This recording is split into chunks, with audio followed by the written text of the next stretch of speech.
Alright, as promised in the last video that I posted, we are going to get into the rotavirus vaccine first. And as a reminder, you can find all of the links to any studies, articles, information in the description below. So, rotavirus. The rotavirus vaccine is given at 2 months old, 4 months old, and 6 months old. But I did forget to say one other thing. If you're just stumbling upon this video, you're probably like, why is she just spontaneously talking about rotavirus?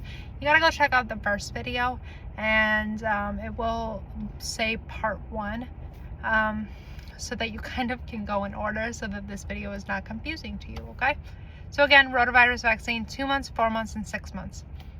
Now, Jenny McCarthy has spoken about her own experiences with vaccinations in general, and discussed the fact that her son developed autism after receiving vaccines. Her partner at the time was Jim Carrey, although they are not together now, and they spoke with Larry King many years ago about this, okay? And I linked that interview for you, as well as another article that Kristen gave discussing the vaccinations.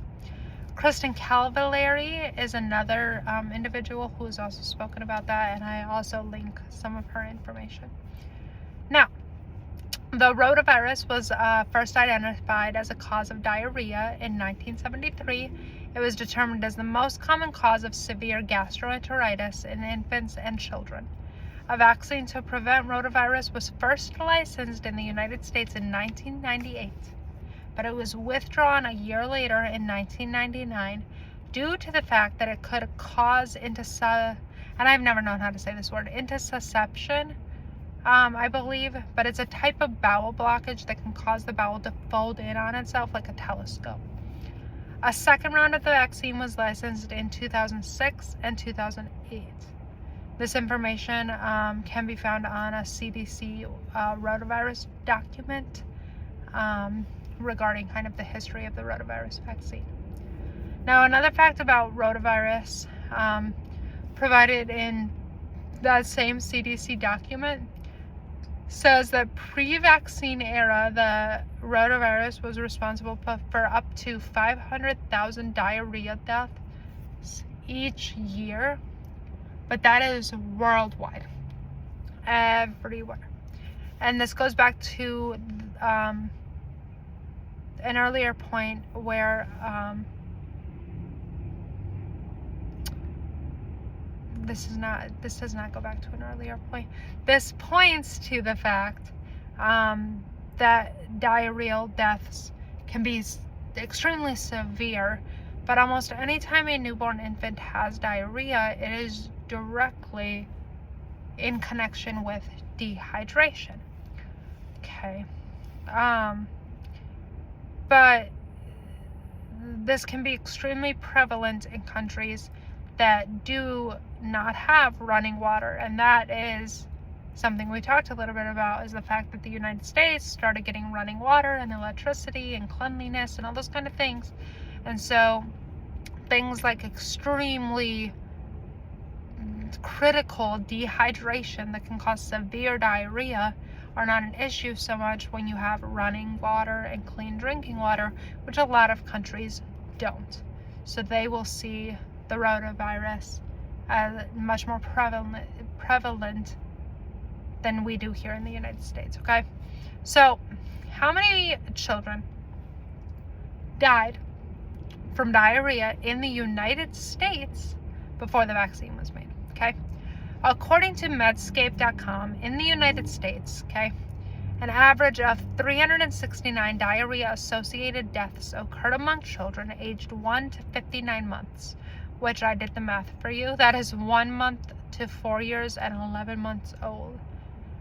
During 1992 and 1998, as well as 2005 to 2006, the average out of 46 deaths, that number averages out to about 46 deaths in each of those years.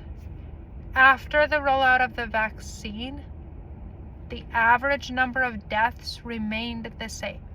Okay, before the vaccine, it averaged about 46 deaths a year, and after, it remained the same in the United States. So how many kids are dying now today of rotavirus or diarrhea.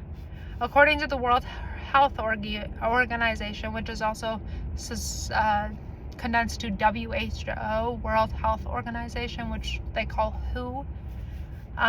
So according to WHO, diarrheal deaths is the second leading cause of death in children under 5 years old, and was responsible for the deaths of 370,000 children in 2019. The most severe threat posed by diarrhea is dehydration.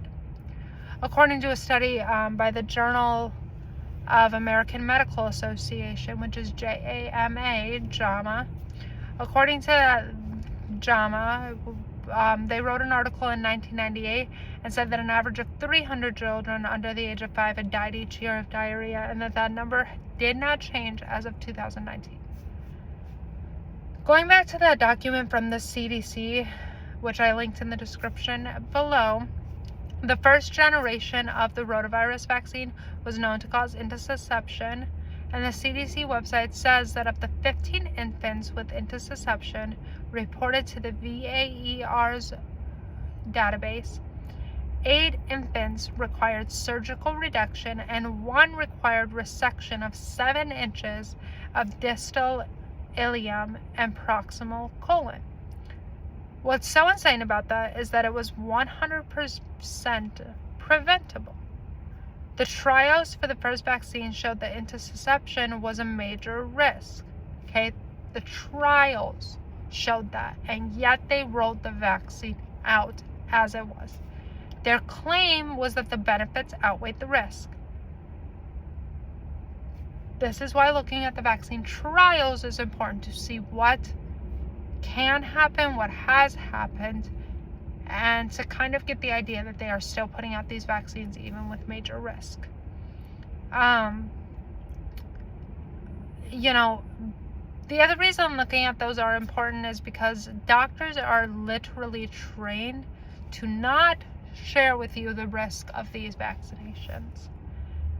Also, why would I trust them if they are knowingly putting children at risk and saying that the benefit outweighs the risk, and then later having to do a self-correct 180 flip? Okay, they're not necessarily the most honest of the people on the planet. The other thing, okay, that we do see with the rotavirus vaccine, but we'll discuss it a lot because it is something that can happen with a lot of the vaccinations, is the idea of vaccine shedding, which is a form of viral shedding which can occur following a viral infection caused by an attenuated vaccine, okay, which is a specific vaccine technology that uses an attenuated form of a live virus. Viral means it is related to or caused by or of a virus. Essential illnesses that are caused by a virus, anything like that. Now, attenuated means that it contains a weakened or modified form of the disease causing microorganisms, either a virus or a bacteria. And vaccine shedding, put quite simply after the technical terms are given, simply it's the concept of person A getting a vaccine, person B not getting that vaccine, but now simply because they're around each other, person B can get sick. I get vaccinated, you do not. I can get you sick. And the FDA insert will tell you that the rotavirus vaccine does in fact have a risk of vaccine shedding and transmission. That is under section 5.5 called shedding and transmission, and it can cause vaccine shedding, which it specifically says transmission of vaccine virus strands from vaccinees to the non-vaccinated contacts has been observed when related to the RotaTeq, which is your rotavirus vaccine. It is very crazy that, like, the widely spread information, the common consensus, the great belief is that unvaccinated people are making the vaccinated people sick, but that's in direct contradiction to the FDA insert by the manufacturer insert that is telling you that it kind of works the other way around. The same insert in section 5.8 says limitations of vaccine effectiveness. and it clearly says that RotaTeP may not protect all vaccine recipients against rotavirus. So, by getting this vaccine, my baby is at risk of having their bowel fold into itself. They could get their friends sick. The vaccine may not even actually work to prevent them from getting deadly diarrhea that I can prevent at home by giving them water. The math does not math. Section 6.8, or I'm lying, 6.1 of the FDA answer does go over the clinical trial experiences, which we've talked about how important those are.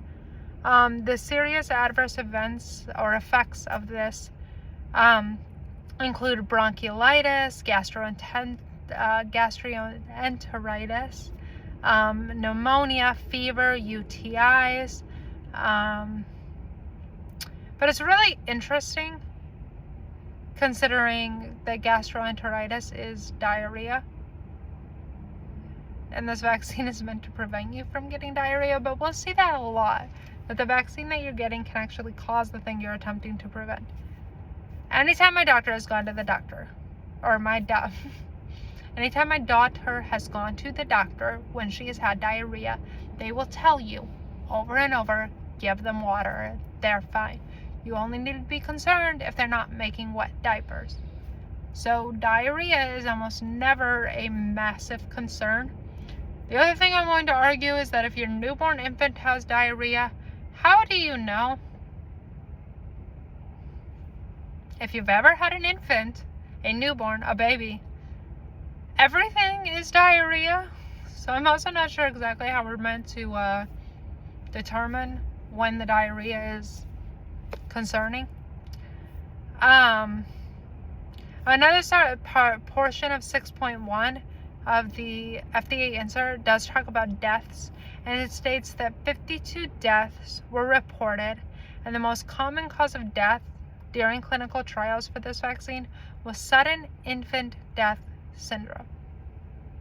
We will get into that concept as we continue, but there are multiple vaccinations that the FDA insert will tell you can cause SIDS. That does directly bring me into the next section of this conversation. SIDS, sudden infant death syndrome, is a very passionate topic to me. When I gave birth to my 2 children, okay, my husband and I were forced to sit down and watch 2 videos at the hospital. We had to watch a video about SIDS, and we had to watch a video about purple crying. The SIDS conversation is extremely infuriating to me because it's a bunch of words I shouldn't say in case your children are watching. It's crap. It's stupid. It makes no logical sense. Okay? They tell you that SIDS is caused or can be caused by the way in which you sleep your child, the way that you put your child in their bed. You should not co-sleep with your child. You should not put blankets in their bed. You should not put a stuffed animal in their bed or a pillow. You should not lay them with blankets and pillows. While I would argue as a general rule that this is all accurate information, even though I co-slept with both of my children, in general, I never put a blanket or a stuffed animal or a pillow or anything of the sort in their little baby bassinet that laid next to my bed. Never did I put something in there. Not because I was worried about SIDS, but because I was worried about suffocation. SIDS and suffocation are not the same thing. You cannot say that your baby died of sudden infant death syndrome if they suffocated. I don't think that mothers should be severely, well, it depends on the situation, but if your child accidentally passes away in their sleep due to some sort of suffocation, that is not the same thing as SIDS. Sudden infant death syndrome is a different thing that typically means that there is no direct reason why they have passed away, okay? That's why it angers me. That's why I'm passionate about it, because they are different. According to an article by NBC News titled, "The Decline in SIDS Deaths Might Be Misleading," study says. The deaths attributed to sudden infant death syndrome dropped by half in the 1990s due to a campaign to put babies to sleep on their backs, but recently reported declines are likely illusory, a study determined.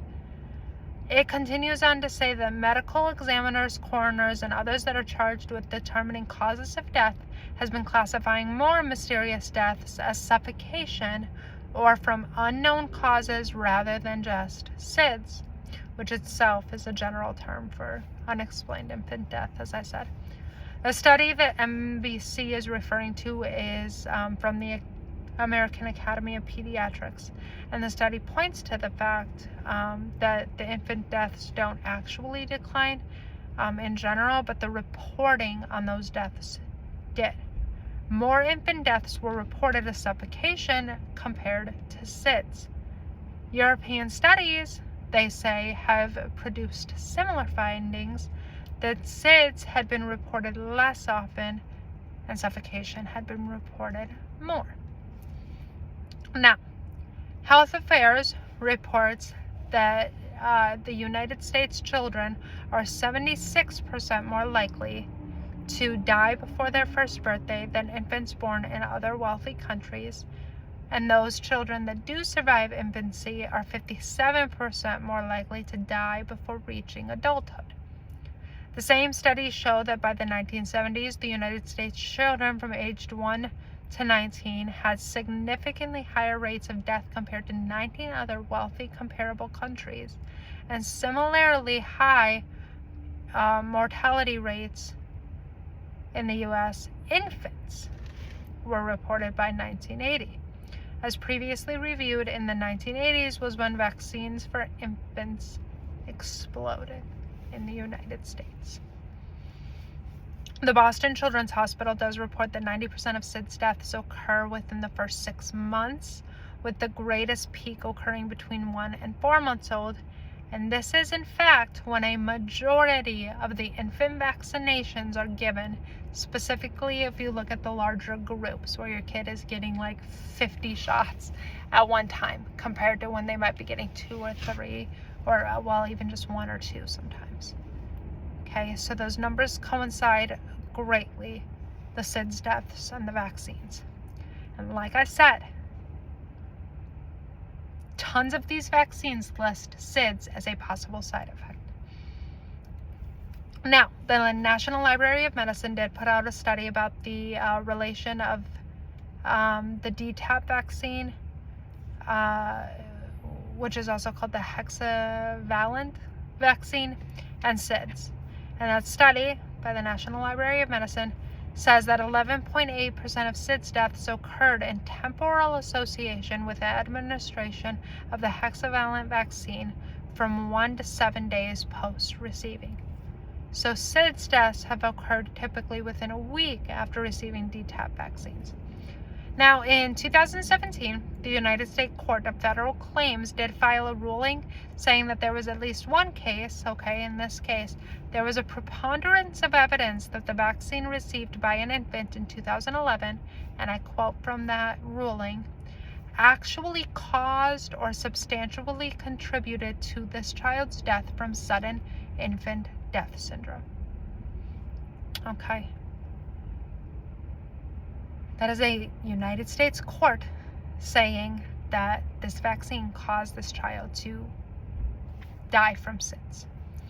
The DTaP vaccine is given for diphtheria, tetanus, and acellular pertussis.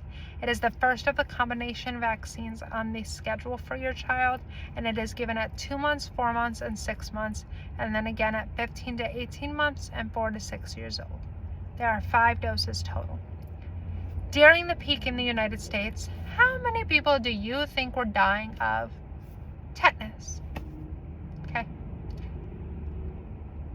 There were 562 cases, and in the peak, 472 people died of tetanus in 1947. Okay. To put that into perspective, the population of the U.S. in 1947 was at 144,126,071. That gave you, okay, if you contracted tetanus, it gave you a 0.0033% chance of dying, which is a very small number, a very small percent chance of dying of tetanus. Now you may be wondering, I thought we were talking about DTaP. Yes. So DTaP, again, is the diphtheria, tetanus, and acellular pertussis vaccination, but we are breaking up pertussis and tetanus specifically because they are two very interesting conversations. According to the CDC, tetanus cases have declined by more than 95% and death by more than 99% since 1947, which was the peak, as I said. They claim that sporadic cases have arose in adults who have not kept up or received their tetanus shot and or boosters. Tetanus is a very serious condition that is also known as lockjaw and can cause symptoms such as jaw cramping, sudden and involuntary muscle spasms, which are often in the stomach. It can also cause trouble swallowing, seizures, changes in blood pressure. But to be clear, prior to the vaccine, although this is a very serious condition, your chance of death was at 0.0033%. The peak deaths from tetanus occurred primarily during wars, where many soldiers were dying from tetanus due to the fact that their wounds could not be properly cleaned or taken care of. Data does show currently that a vast majority of approximately 30 tetanus cases a year in the United States are drug users who are at a large risk of using unclean needles and lack cleanliness in general when they get wounds. Let's talk about the idea that many of us probably have somewhere in the back of your mind from childhood, that tetanus can be caused by stepping on a rusty nail. Tetanus does not live on rust or on metals. Okay, tetanus comes from a bacteria in the feces of farm animals, and it can also be found in soil that is usually used in farm or places that are fertilized using manure. It is so rare in the United States that it affects about 30 people per year and can kill approximately 7 a year. Now, according to McGill's Office for Science and Society, the reason that we associate tetanus with rust is because it's often found in soil that is rich organic material, like manure or dead leaves, old houses, cars, and other discarded items in nature that are left long enough will rust and can collect bacteria. Okay, but the direct relation between rust and tetanus causing bacteria is purely correlative rather than causative, meaning that they can be related, but it's not that the rust itself or stepping on something that is rusty and sharp is going to cause you to get tetanus. Okay.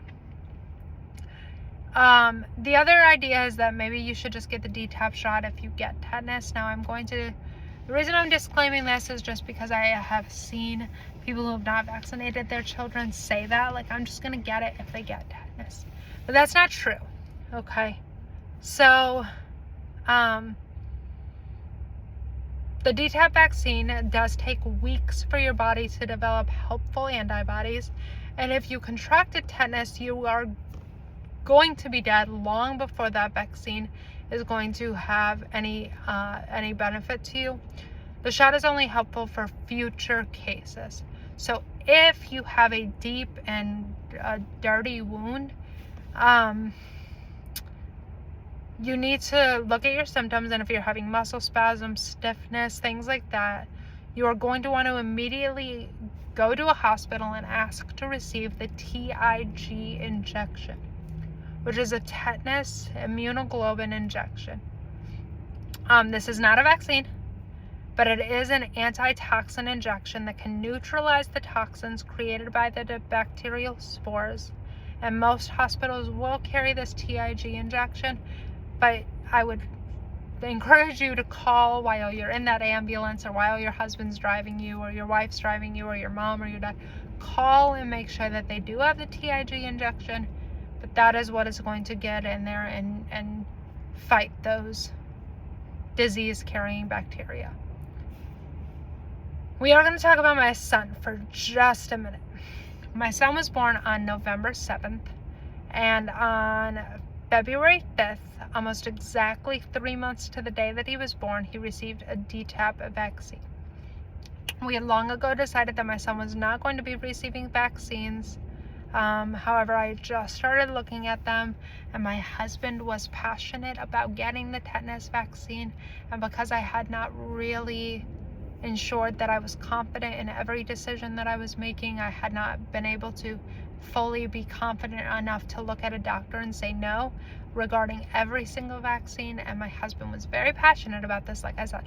So we asked about receiving a simple tetanus vaccine, but hospitals don't do that. It is a DTaP combined vaccination. So we decided to give it to him, much to my own ridiculousness, but we gave him the DTaP vaccination twice. And like I said, that second one that he got on February 5th, 3 months after he was born, we had a massive adverse reaction. He ended up getting a very hard, swollen, large lump in his leg that was approximately 1 inch thick to 2 inches long, okay? It was 2 inches long and 1 inch thick. Giant, hard, just blockage in his leg. They told me that was perfectly normal. It was fine. There was nothing to worry about. But that is the day I looked at my husband and said to him, he's never getting the DTaP vaccination again. And at that point, he had already not been receiving vaccinations. So that was a very easy decision for us. And I would encourage you, if you notice things in your child that seem very abnormal, do not just trust them that it's normal. There's no reason a 3-month-old perfectly healthy newborn baby should be having a giant lump in their leg. You should not be injecting things in their body that cause giant lumps in their leg that take like a week to get better. So, like I said, that was the day that we decided that we were not going to be doing that vaccination anymore, and my husband was in complete and full support of that. So it also just confirmed our decision that we weren't doing vaccinations in general for our son, and it just kind of was that line for us. Continuing on the DTaP conversation, let's talk about pertussis, okay? Pertussis is part of the DTaP or TDAP shot. So the DTaP is your shot that they get when they're younger, and then as they get older, they get the TDAP shot, which it's for the same things.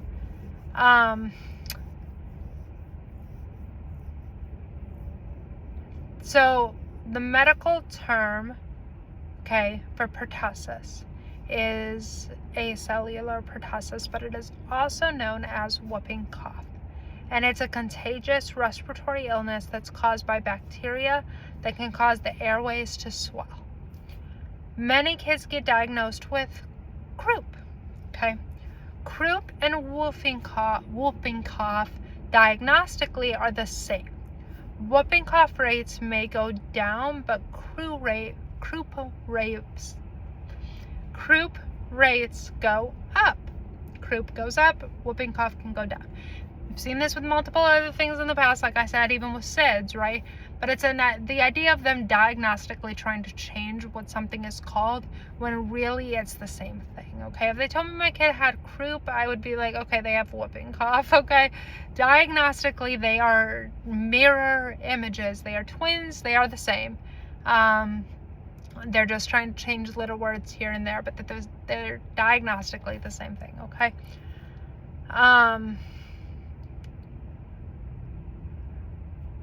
I think that they also do this on occasion to give a vaccination more credit, such as, for instance, the pertussis vaccination in specific, okay? This vaccination doesn't really seem to be real effective. Outbreaks of pertussis happen all the time. But what you may be unaware of is that outbreaks of pertussis happen almost always amongst those that are already vaccinated. So let me give you some numbers. I linked these studies below. In LA County in 2019, an outbreak of pertussis occurred at Harvard Westlake School. The Los Angeles Times wrote during that time that 46 students have been diagnosed with pertussis at Harvard Westlake, where the enrollment is approximately 1,600 students. 18 students there, only 18, had not been vaccinated against pertussis, and yet none of them seemed to have caught the illness.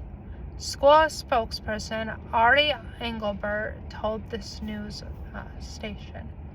But all of the sick children who have caught the illness and all of the kids that were coming down with pertussis were in fact vaccinated against pertussis. All 90 people who had recently come down with pertussis, in Los Angeles County that year had been immunized against it, according to county officials. Now, this article did go on to say that there were 10 students at a nearby Catholic school who had gotten pertussis, and they were also vaccinated, but they concluded that it was the unvaccinated people who had caused the outbreak simply because they opened the door to the disease spreading. They admit the unvaccinated people are not getting the disease, even though there's these major outbreaks of it. Those who are fully vaccinated are in fact getting the disease. But somehow, because you're not vaccinated, even though you are not getting pertussis, it is definitely your fault. Now, another story came out of Texas in December of that same year, in 2019, And Fox News wrote, whooping cough outbreak closes a Texas school despite a 100% vaccination rate. Meaning that the school had required children to be vaccinated, and every student who got pertussis in that school thus was vaccinated. They did in that instance blame a school that was like 10 miles away or something where they didn't require vaccinations, which is just so funny to me, because all of you vaccinated people are getting it versus the unvaccinated, and it just makes me curious as to how your conclusions become what they are. And now, studies and evidence has shown that the pertussis vaccine does spread to unvaccinated contacts. Now, we discussed this previously. It is a phenomenon known as vaccine shedding. And a study from the Proceedings of the National Academy of Science, also known as PNAS or PNAS, states that vaccinated individuals contribute significantly to transmission in the population. Again, this all points to the fact that you blaming unvaccinated people for your sicknesses is a bit unreasonable, and the evidence does not support. In section 5.6 of the FDA insert for the DTaP, see, I confused myself now. For the DTaP vaccine, the FDA insert, it is the brand name Infinrix, and it speaks specifically about the risk of apnea in premature infants, and clearly states that the decision to use the intramuscular vaccine, including Infinrix, should be based on specific medical statutes, and that the pros and cons of vaccination should be discussed. Now, as a mom who gave birth to an infant who was born between 4 and 5 weeks early, this is really frustrating to me because this was never a conversation that we had.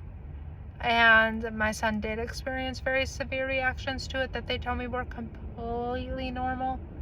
But it's really frustrating that that wasn't a conversation. So even when the CDC is saying, well, we won't have people get it if, they're at risk. But even when babies are at risk and the FDA insert says to evaluate, they still don't evaluate whether or not it's a safe vaccination to give somebody. And again, I think that points to the fact that there is a major trust gap between people who are looking at these vaccinations and the medical industry, because we're told to just go talk to your doctor and they'll tell you, but they don't. And even though my doctor was well aware that we were not getting any other vaccinations, but we were going to get the DTaP one, the fact that she wouldn't have brought up that there are risks involved for premature infants, that's really frustrating to me that wouldn't have been a conversation. Let's talk about the post marketing experiences of the DTaP vaccine. In section 6.2 of the FDA insert, they include bronchitis, respiratory tract infection, blood and lymphatic system disorders, anaphylactic reaction, headache, ear pain, cardiac disorders, and more, including SIDS. As for the ingredients in this FDA insert, the DTaP shot has aluminum hydroxide, sodium chloride, residual formaldehyde, and polysorbate 80, which is pretty concerning considering I don't think any of that sounds like something you should be putting into a child's body, let alone a baby, infant body.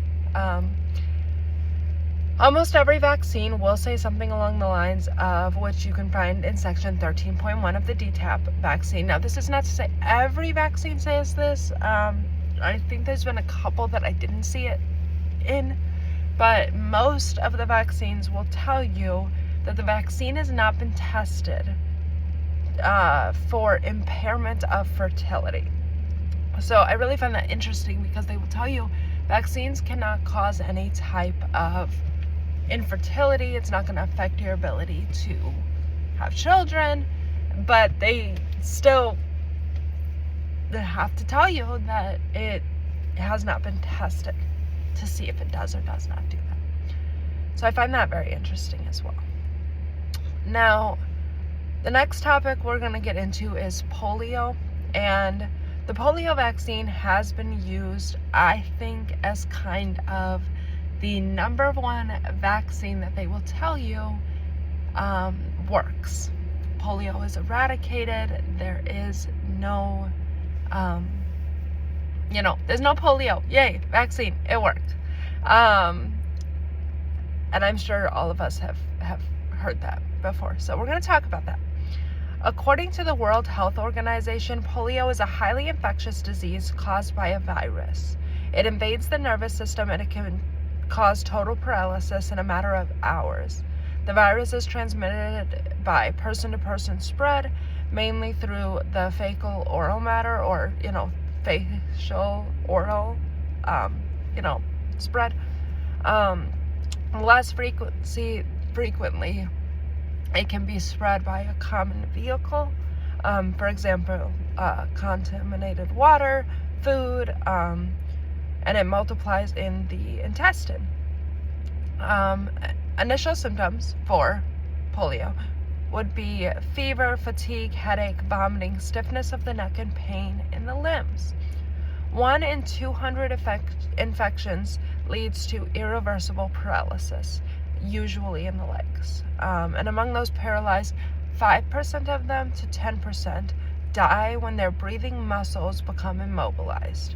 The World Health Organization website also says that those who are most at risk of getting polio, most at risk of dying from it, are aged 0 to 5 years old. The CDC does echo the importance of this vaccine, and it claims that there have been no cases of polio in the U.S. since 1979. However, before the vaccine, the CDC estimated that more than 15,000 people were paralyzed by polio in the United States each year. According to the Environment Protection Agency, after 1945, agricultural and commercial use of DDT became widespread in the United States. The early popularity of DDT, which is a member of the chlorinated hydrocarbon group, it was mainly due to its reasonable cost, effectiveness, persistence, and versatility. And during the 30 years prior to its cancellation, a total of approximately 1,350,000 pounds of DDT was used domestically. After 1959, DDT usage in the United States declined greatly, dropping from a peak of approximately 80 million pounds of that in that year to just so from 80 million to 12 million pounds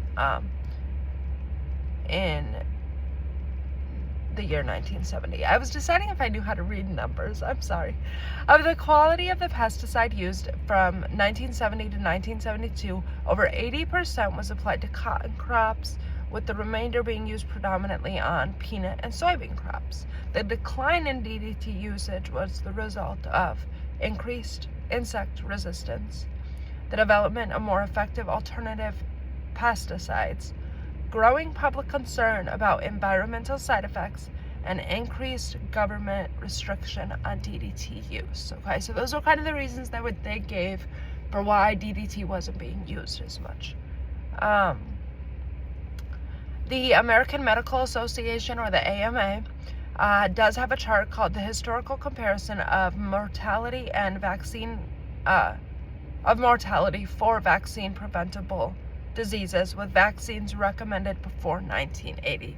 That's what the chart is called. I'll link it below in the description. It's a big name for a chart, but you're going to be looking for the historical comparison of mortality for vaccines type of wording if you want to go look at this chart, okay?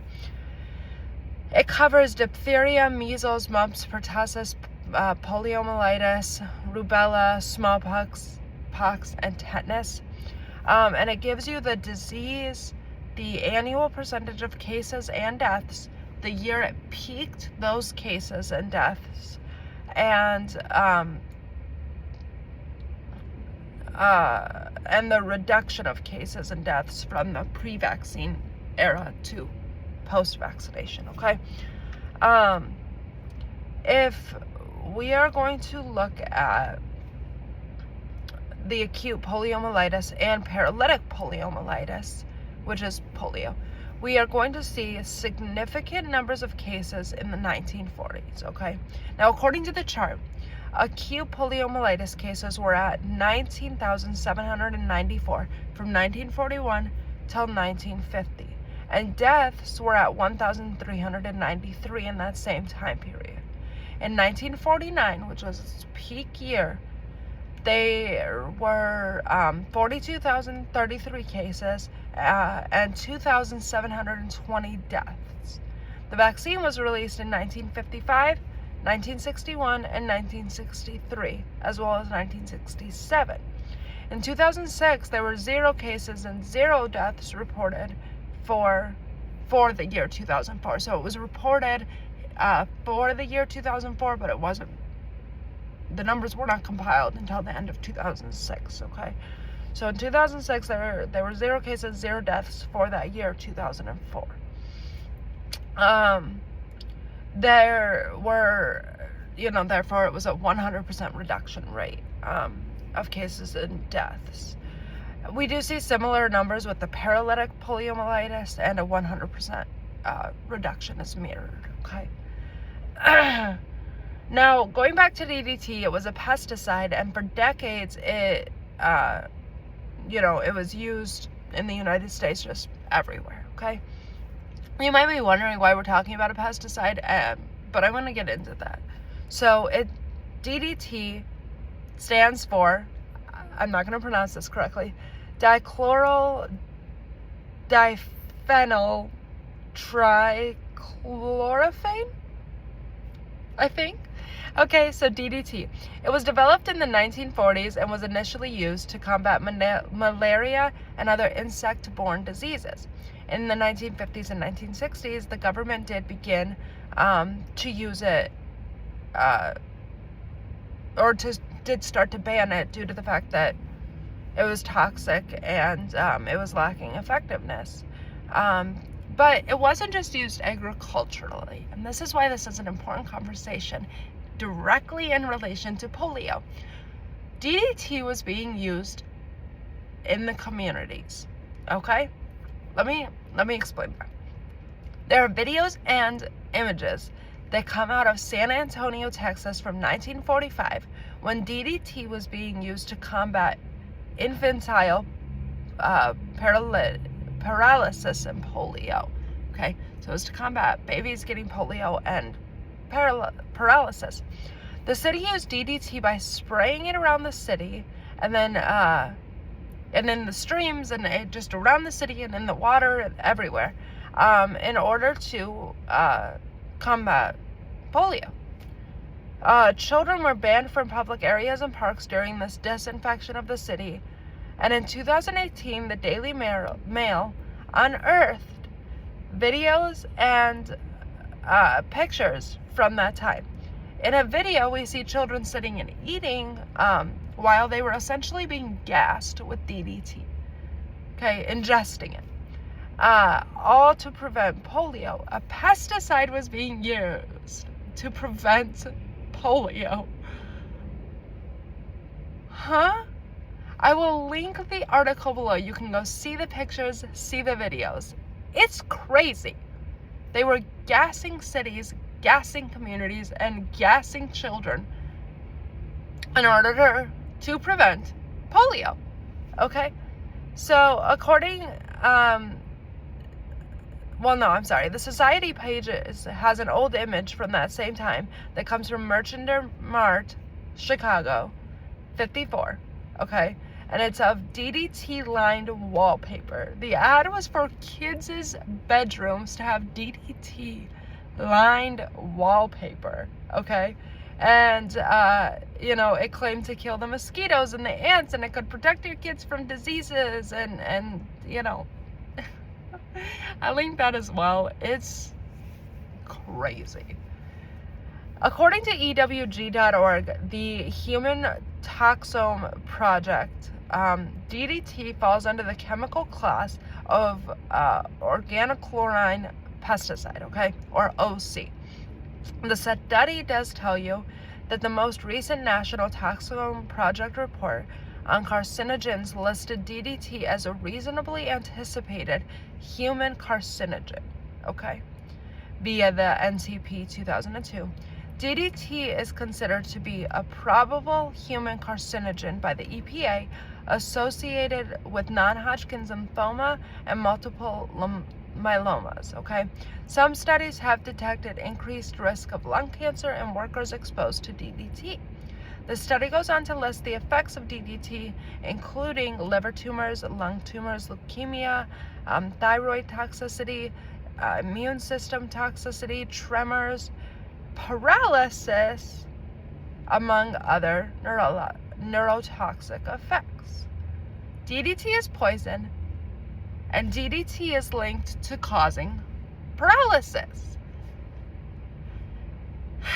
Not only do I not think it's a smart idea to gas an entire city with a pesticide in order to keep them from getting polio, but once again, we see that the cures they're trying to come up with, or the preventative measures they're trying to come up with, are probably making it worse. If not, in fact, making it worse with a pesticide. The CDC, okay, it includes information about DDT on their website in Section 3 of a report titled Human Effects of DDT, and in Section 3.1, the CDC website says, humans poisoned by DDT have been reported to have occurred only through injection. Only through injection. Through ingestion. I missaid that, I'm sorry. It's only through ingestion.